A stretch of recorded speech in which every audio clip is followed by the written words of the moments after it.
कल मेरी स्कूल के फीस का आखिरी दिन है, क्या आप फीस भर दोगे? ठीक है बेटा। भैया, कल मेरे बच्चे की स्कूल की फीस भरनी है, आज कुछ पैसे ज्यादा मिल जाएंगे? नहीं, लेकिन अगर तू ये सारे खिलौने बेच दे तो मैं तुझे तेरे बच्चे की स्कूल की फीस दे दूंगा। ठीक है। तुम यही रुको, मैं पानी लेकर आता हूँ। मैडम जी, ये खिलौने लेंगे? कितने का है? 100 रुपए का।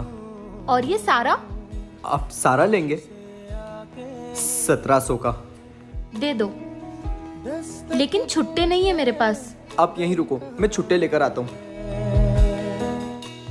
भैया, जल्दी से 300 रुपए छुट्टे दो।